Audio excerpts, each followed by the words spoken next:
Assalamualaikum warahmatullahi wabarakatuh. Alhamdulillahirabbil alamin wassalatu wassalamu ala asrofil anbiya'i wal mursalin wa ala alihi wa sahbihi ajmain. Raditu billahi robba wa bil islami dina wa bi Muhammadin nabiyya wa rasulah.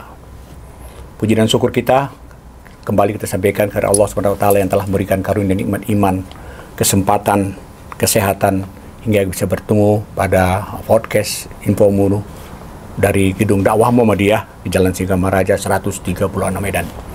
Sahabat Dakwah Muhammadiyah, bila pada podcast sebelumnya kita banyak bercerita tentang dakwah, pendidikan, sosial, termasuk kegiatan-kegiatan amal banget dalam rangka membangun keumatan, maka pada hari ini kami akan membawa suasana yang sedikit berbeda. Kami akan bicara masalah kesenian di Sumatera Utara, khususnya di Kota Medan. Sahabat Dakwah Muhammadiyah, persoalan kesenian di Kota Medan ini nyaris menjadi debat kusir yang tidak pernah selesai. Banyak yang prihatin dengan kondisi itu, tapi demikian banyak seniman-seniman yang terus membuat inisiatif, improvisasi, dan terus melakukan pekerjaan-pekerjaan kreatif. Tentang kesenian itulah yang ingin kali ini kami diskusikan dengan seorang pekerja seni yang sudah lama malang melintang dan namanya cukup populer di Kota Medan, khususnya untuk pekerja-pekerja teater, Saudara Hafiz Ta'adi. Assalamualaikum, Bung Hafiz. Apa kabar? Waalaikumsalam. Sehat? Warahmatullahi wabarakatuh. Sehat, Abang. Sehat. Hafiz Ta'adi ini orang yang lama bergelut di dunia entertainment atau EO, kemudian bekerja di berbagai kesibukan kesenian, terutama di teater, dan juga aktif dalam dunia politik kebudayaan di Kota Medan. Beliau banyak menulis gagasan-gagasan bagaimana menyelamatkan kebudayaan di daerah ini. Bung Hafiz, apa kegiatan kesibukan hari ini? Sampai hari ini ya saya masih berkesenian. Ya. Ya, dia ada pekerjaan-pekerjaan dari Indonesia, buat desain grafis, buat konsep. Ya. Masih dilakukan sampai hari ini. Artinya tak pernah lelah, tak pernah jemu, dan terus kerja. Ya, secara profesional dari dulu saya sudah mengambil pilihan. Ya. Itu pilihan, artinya saya berjalan di dunia rel kebudayaan dan kesenian Indonesia. Ya. Itu sudah pasti saya lakukan. Dan itu tidak berhenti sampai hari ini. Ya, terus kita lakukan. Seperti apa Bung Hafiz melihat hari ini dunia entertainment kita, dunia kesenian kita, panggung kita, seperti apa di Kota Medan hari ini?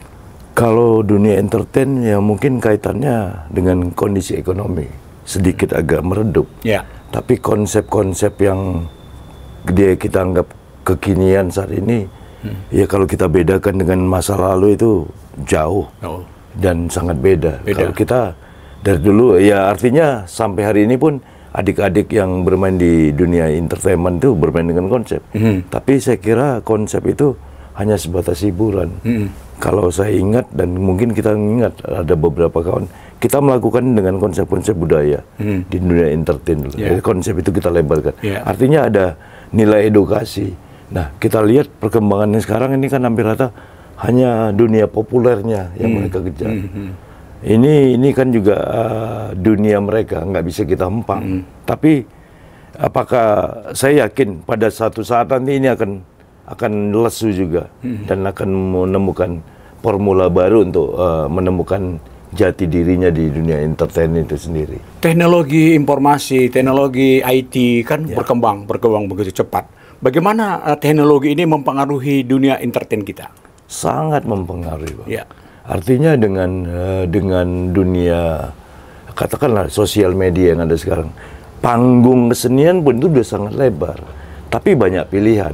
Nah, saya secara pribadi dan mungkin kawan-kawan yang lain, seniman di Kota Medan atau Sumatera, memilih. Bedanya ketika kita berpikir dengan konsep panggung digital, itu sangat beda secara naluri dengan panggung yang manual. Apalagi pilihan-pilihan sekarang ini kan anak-anak Gen Z yang disebut sekarang ini, artinya mereka terbentuk dengan sistem mekanikal. Nah, kita kan terbentuk dengan konsep, dengan dasar konsep. Nah, kita pun dulu sebelum disebut zamannya itu artinya digital, kita sudah pergunakan itu, misalnya video atau apa, sebagai bentuk format dokumentasi. Nah, sekarang mungkin lebih berkembang. ada YouTube, ada IG dan juga Facebook dan lain-lain. Sejak tahun berapa digitalisasi itu masuk ke dunia intern kita, ke dunia pertunjukan kita, panggung kita? Kita mulai khususnya di Taman Budaya itu, Bang. Itu sebelum COVID. Sebelum COVID ya. Sebelum COVID. Nah, artinya kita pun juga bergerak ke sana secara perlahan, nggak menutup kemungkinan itu, dan kita tidak juga membatasi diri. Ketika COVID, seluruh pintu kebudayaan kita, pintu gedung-gedung kesenian kita terkunci rapat. Ya.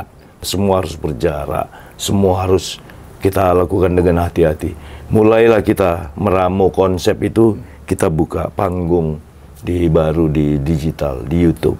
Ya. Medan Teatronik, saya pendiri Medan Teatronik, ketika itu dengan kawan-kawan, wah, timbang ini kalau kita hentikan, ini juga akan membuat tambah dalam tanda kutip kegilaan tersendiri, nggak ada geliat. Sementara kita sangat profesional di sana. Ya. Kita bukalah panggung baru itu. Tapi ya niatan membuka panggung baru itu juga punya keterbatasan peralatan kita itu jelas. Ya. Dan prinsip kita juga tidak masuk ke dunia yang populis dan populernya. Kita tetap serius dengan konteks kesenian kita. Ya. Kalau di YouTube itu ada kanal kita juga, Medan Teatronik. Ya. Itu ada beberapa produksi teater yang kita ciptakan dengan gagasan konsep teater monolog. Ya. Ya, tidak memakan waktu dan tidak terlalu banyak. Dan itu sifatnya kita improvisasi, tapi dilatari dengan konsep. Gitu. Pukulan ekonomi terhadap Indonesia sejak COVID terjadi dan sampai hari ini belum pulih sebetulnya. Malah beberapa analis mengatakan kita sedang terpuruk habis. Sejauh mana kondisi ekonomi ini masih bisa mendorong pertumbuhan kegiatan-kegiatan entertain atau pertunjukan-pertunjukan? Kalau kita di kesenian, Bang, berpikir kalau kita bandingkan dengan tingkat kesulitan ekonomi kita sekarang, memang iya, kita juga termakan, terdampak dengan virus ekonomi itu, pasti itu. Tapi kan kita juga punya solusi. Ya. Artinya kita gotong royong dengan beberapa kawan yang di kesenian, misalnya mempersiapkan sebuah pertunjukan dengan peralatan. Kalau ini kita hentikan, terhentilah semua.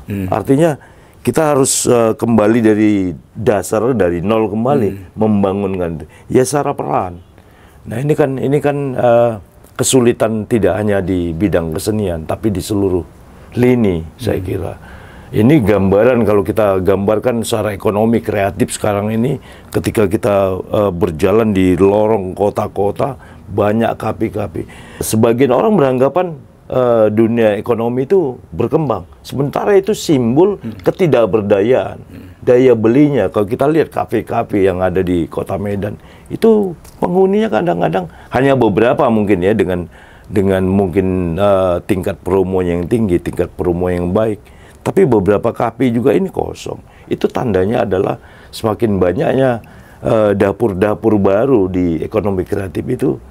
Ini kan satu contoh, satu simbolis bahwa tingkat ekonomi juga makin parah. Daya beli masyarakat kita juga lemah ketika kosongnya kafe-kafe itu. Tadi ada pernyataan Hafiz, gotong royong dengan teman-teman untuk menyelamatkan Indonesia ini. Bisa ditegaskan seperti apa maksud gotong royong ini seperti apa? Gotong royong kalau kita kembalikan kepada esensi pekerja seni, Bang. Ini kan kesenian masih dianggap rakyat nomor 3, bahkan nomor 5 mungkin. Tidak ada santunan, tidak ada dampak yang untuk membangkitkan cara berpikir lebih kreatif gitu. Katakanlah di kota Medan saat ini, saya menganggap petinggi pemerintah kota Medan, petinggi provinsi, gagal membaca konsep kebudayaan.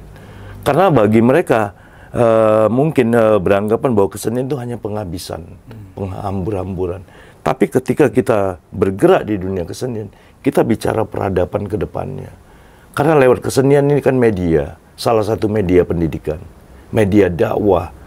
Kita membuat frame atau mengambil gambar-gambar atau gagasan-gagasan yang ada terjadi sebagai fenomena masyarakat.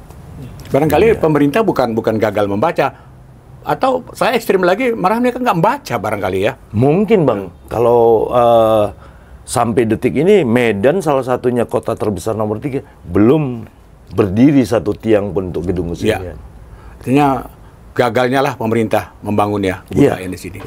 Bung Hafiz, kita tadi bicara masalah entertain, masalah pertunjukan. Bagaimana Anda melihat kondisi kesenian lain seperti sastra, lukis, dan rupa misalnya? Ini fenomenal kita di Indonesia. Kalau di sastra rupa itu bisa dilakukan sendiri. Artinya para sastrawan atau para penulis kita masih bisa bergulat dengan buku-buku yang sederhana. Rupa juga mungkin rupa sedikit beda, sedikit mahal biayanya, cat, kanvas dan lain. Tapi itu juga dilakukan individual. Bedanya dengan teater, dengan kesenian tari, musik, itu kan ensemble, ada ensemble. Kita harus memikirkan sekian pikiran yang kita satukan. Dan untuk teater sendiri, biaya untuk sebuah pertunjukan, sebuah proses produksi itu, ya kita bilang mahal relatif, kita bilang murah juga sangat relatif, kita katakan murah. Tergantung konsep bagaimana kita akan menggelar. Ini yang membedakan itu. Artinya dengan kesulitan itu pun kami di Kubu Teater masih melakukan itu. Dengan gotong royong misalnya ada kesadaran baru di antara kawan-kawan yang ada di seputaran Taman Budaya, wilayah kecil itu yang dianggap tidak seksi sampai hari ini. Tapi kita masih menganggap itu masih seksi sebagai media pendidikan, sebagai wadah untuk mengembangkan pola kerja peradaban kesenian dan peradaban kebudayaan di Kota Medan. Ini kita masing-masing yang punya alat, sound system, lighting, dan perangkat untuk panggung, itu kita sumbangkan, Bang. Itu kita sumbangkan buat kawan-kawan. Biar kesenian ini muncul. Tetap hidup, tetap bernapas. Itulah cara kita untuk menyeburkan. Itulah namanya keroyokan tadi dengan teman-teman royong tadi. Ya, mungkin ini, kalau ini dilirik oleh pemerintah kota, dengan kesadaran mereka harus merubah mindset, cara berpikir, pola pikir dan pola zikir mereka terhadap kebudayaan. Jangan dianggap kebudayaan hanya sekedar hanya penghamburan. Tidak. Kita justru sampai detik ini saya bekerja di kesenian secara profesional, menghidupi keluarga dari kesenian. Artinya kita melihat masa depan juga. Ini wadah. Ini semacam salah satu alternatif media pendidikan dengan kesenian. Itu saya kira. Barangkali pemerintah lebih penting beli 60 mobil besar, mobil listrik daripada membangun sebuah gedung kebudayaan. Bung Hafiz, tanggal 6-15 Desember di Taman Budaya Medan akan berlangsung yang namanya Parade Teater. Banyak orang yang bersyukur, artinya teater di Kota Medan masih hidup. Semula kita ingin ziarah, tapi tak ketemu di mana makamnya. Tapi akhirnya rupanya teater masih ada di Taman Budaya. Ada Parade Teater, ada 9 teater yang akan nampil. Kemudian ada 2 semacam evaluasi dari pekerja-pekerja teater yang senior di Medan. Bung bisa jelaskan seperti apa Parade Teater ini awalnya digagas, kemudian bagaimana persiapan-persiapannya, dan seperti apa dalam 2 hari ini pementasan itu akan berlangsung. Oke, Bang, terima kasih. Ini menarik. Gagasan Parade Teater itu kita mulai sebenarnya dari Pesta Seni Medan kemarin. Ini dari keterpurukan dari masa Covid, kemudian kita dalam tanda kutip kita dipalang pintu Taman Budaya, kita terusir. Tapi orang dinas ketika itu mengatakan seniman tidak diusir, tapi buat kita diusir dari rumah sendiri di kebudayaan itu. Nah, ketika ini dibuka kembali, apakah ini isu ketika petinggi pemerintah daerah kita ini mau kampanye, mungkin pintu itu dibuka cari hati mungkin, tapi mudah-mudahan tidak. Anggapannya saya mungkin mudah-mudahan salah. Nah, kemudian kawan-kawan juga setelah sekian tahun ini tidak ada geliat, kita kumpul atas nama konsorsium seniman Medan dari Kubu Teater, dari sastra, kemudian dari seni rupa, dari tari, musik juga. Inilah etnis di kesenian kita. Artinya dari cabang-cabang kesenian itu kita kumpul membuat konsorsium. Dan tidak ada ketua, hanya diwakili oleh koordinator, dan itu kesepakatan. Dan itu berganti-ganti? Akan berganti-ganti. Muncullah gagasan melakukan sebuah event, kita kasih label Pesta Seni Medan. Nah, di luar pesta seni Medan, kawan-kawan teater, kita harus membangkitkan teater kembali. Itulah dengan konsep. Jadi suksesnya pesta seni Medan, kita bergerak ke parade teater. Mungkin nanti setelah parade teater akan tari, akan ada musik. Uangnya dari mana ini, Pis? Dengan gotong royong tadi, Bang. Artinya kita juga akan membangun kerjasama dengan Dinas Pendidikan dan Kebudayaan. Sementara masih merger nama itu di satu lembaga pemerintahan kota. Kita minta bantuan fasilitas dan kita tidak minta uang. Biar uang urusan mereka. Kita kalaupun fasilitas itu mungkin sound system. Karena gedung kita sekarang nggak ada sound system. Ini aneh. Sebuah gedung pertunjukan itu nggak ada sound system, nggak ada lampu yang ada di Seniman. Sound system yang ada di Seniman, rigging ada di Seniman, kain hitam, itu semua adalah upaya milik Seniman. Itu gotong royong tadi? Gotong royong tadi. Sementara gedung itu kosong. Sekarang, kosong. Nah itulah. Sahabat dakwah Muhammadiyah, dimanapun Anda berada, kita sudah bicara banyak tadi tentang kesenian, kehidupan kesenian di Kota Medan. Memprihatinkan memang.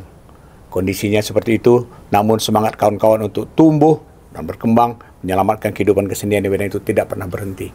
Tentu kita memberi apresiasi kepada semua kawan-kawan yang berada di konsorsium Seniman Medan yang telah berbuat untuk sebaik-baiknya untuk melakukan kerja-kerja kreatif yang lebih baik. Barangkali kita akan bahas lagi beberapa hal tentang kesenian di Medan ini. Jangan kemana-mana, untuk kita akan istirahat sejenak.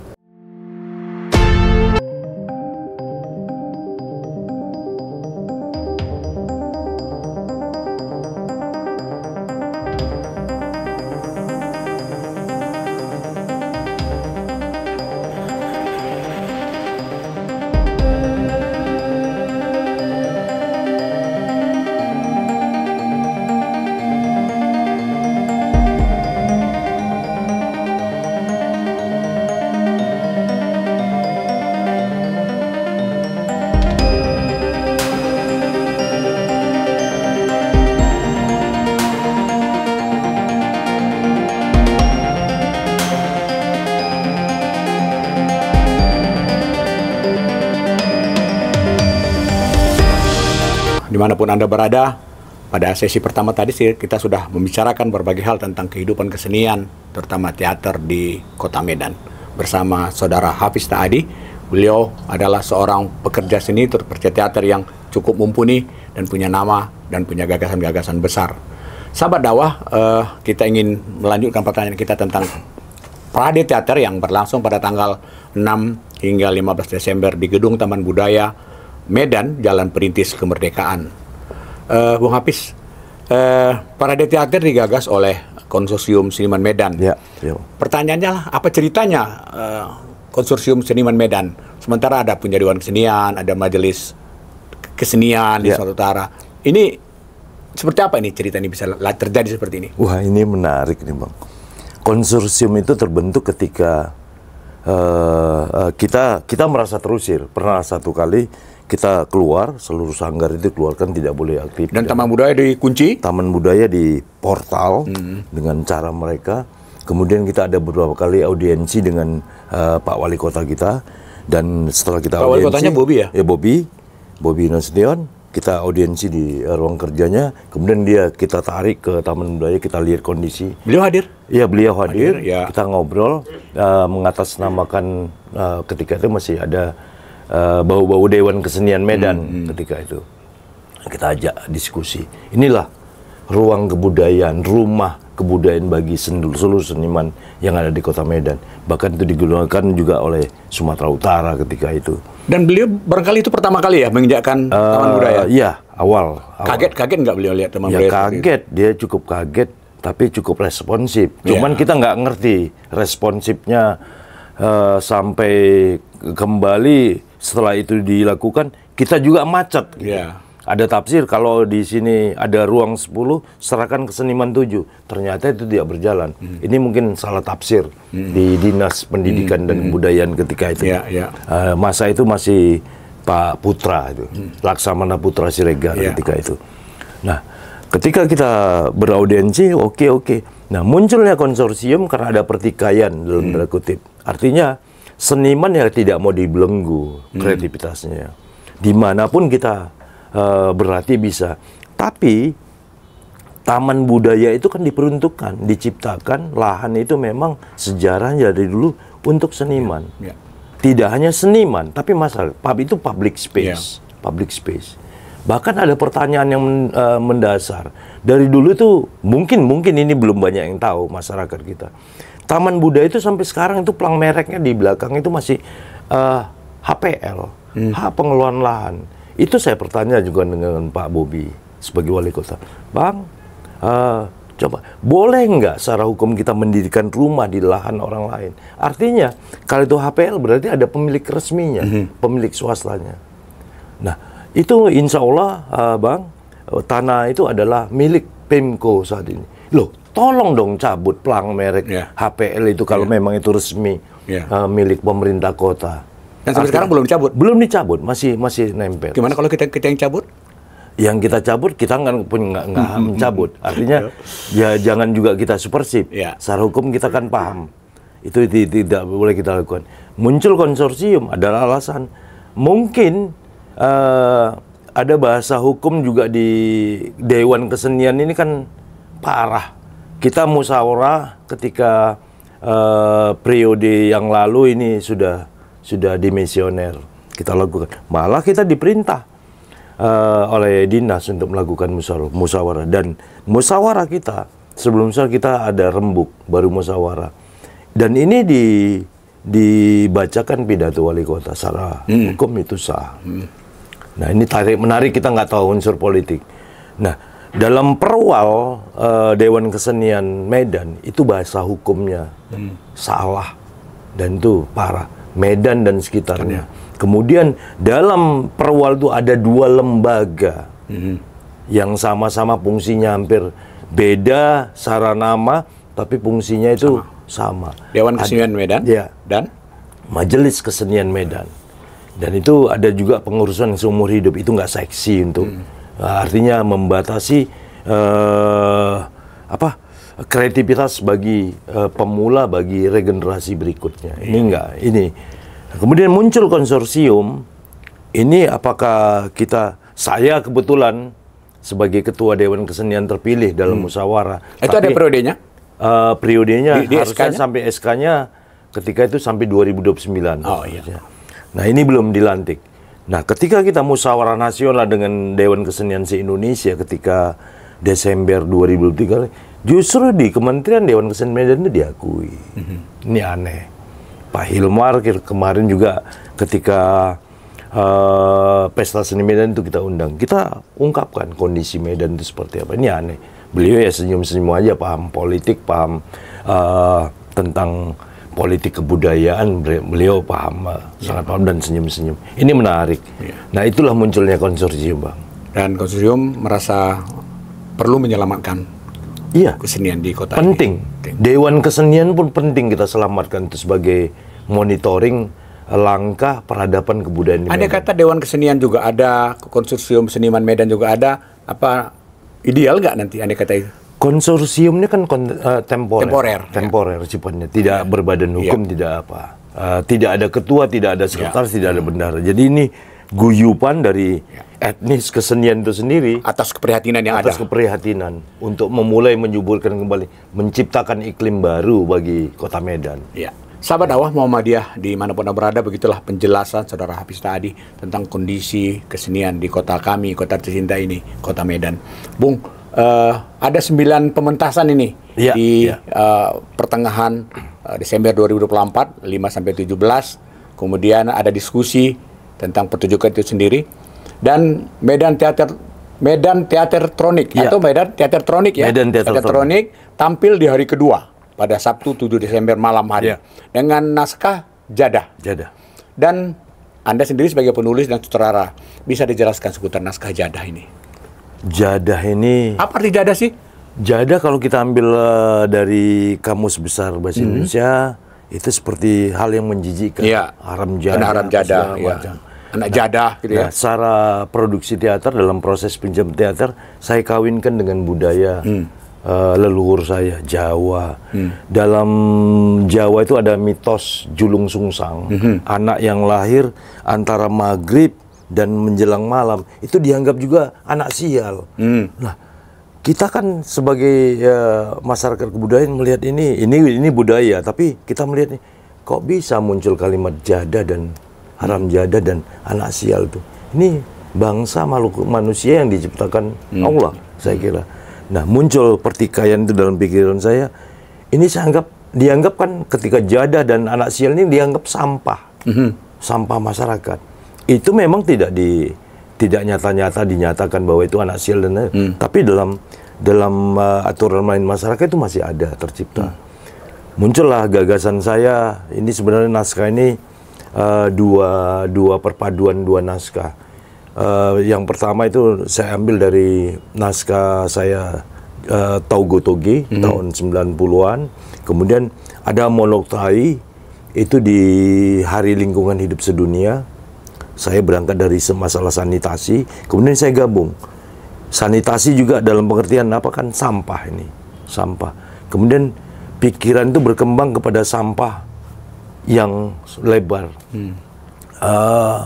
Sekarang kan kita bingung melihat jejak sejarah, jejak milenial katanya, jejak Gen Z entah mau kemana. Kadang-kadang di meja makan aja kaku, diam. Asik memang mereka berzikir dengan teknologi.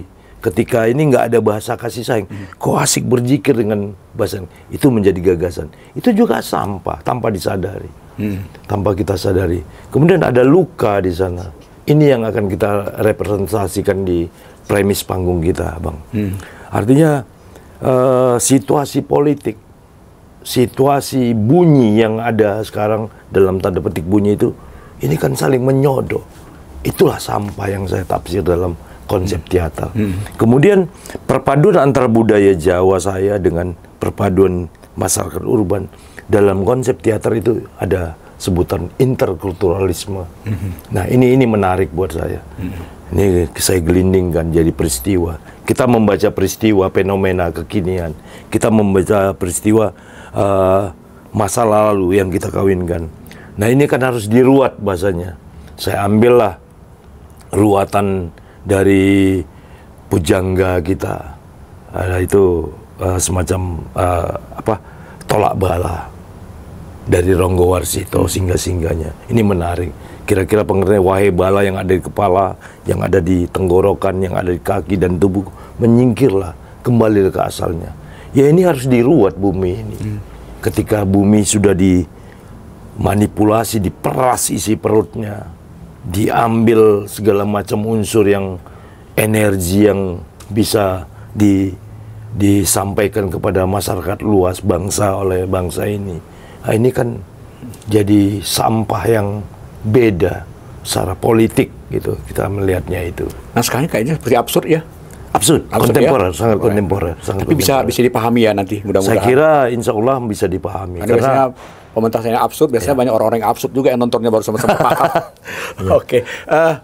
Bung Hafiz, berapa lama Anda mempersiapkan pementasan Jadah ini? Oh, ini di luar daripada penulisan naskah? Kalau naskah, saya kira ada sekian bulan yang lalu, 6 bulan lalu. Kalau persiapan, kita kesibukan ini gerakan yang paling cepat di Parade Teater. Ada sekitar 3 bulanan. Tapi semua niatan kawan-kawan yang di konsorsium dan di Parade Teater, hari raya buat teater setelah sekian tahun tertidur pulas Kota Medan. Berapa nih tim, berapa orang nih di tim Jadah ini? Tim Jadah itu kisaran sekitar 15 orang. 15 orang. Ini pemain baru atau pemain lama? Pemain baru, tapi sebagian besar juga punya basic di tari, punya basic. Karena ada garapan yang kita ambil, ada tari dalam konsep tari, tapi dalam konsep teater itu bercerita. Kalau tim di belakang layar, musik, lighting, semua masih. Musik, lighting itu masih teman-teman lama yang mumpuni ya. Sahabat Dakwah Muhammadiyah, kalau saya mengenal Hafiz Taadi itu sudah cukup lama, mungkin udah 20 tahun lebih. Cukup lama. Beliau adalah salah seorang anggota teater Q namanya. Teater Q itu sangat populer dulu di Medan. Mereka membawa suatu naskah drama namanya Dialog Kursi. Dialog Kursi ini fenomenal dan menjadi salah satu pembicaraan di dunia teater nasional bahkan. Dan saudara Hafiz Taadi dengan Dialog Kursi malah sempat magang di Padepokannya W.S. Rendra, Mas Willy. Pengalaman di Padepokan, kemudian beliau kembali ke Medan bersama teman-teman teater Q lain. Beliau akhirnya kemudian mendirikan satu kelompok teater namanya Teater Siklus, Kampusi Asmadi. Siklus, Teater Siklus, kita istirahatkan dan kita mau bermain di Medan Teater Elektronik Medan.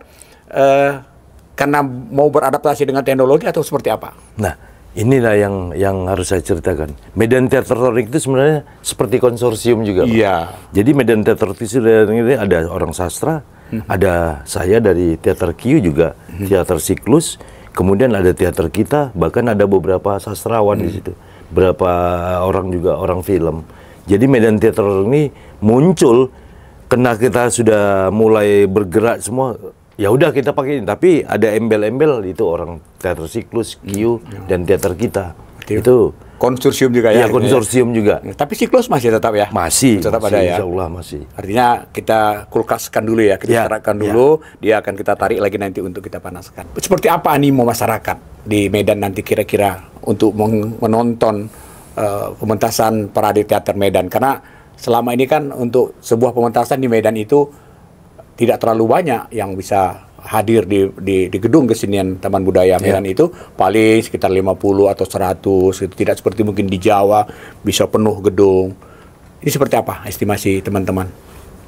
Kalau harapan kita itu banyak yang hadir gitu. Tapi kalau menurut fenomena yang terakhir, tata kelola manajemen beberapa grup adik-adik kita, justru itu full, Mereka juga jual tiket.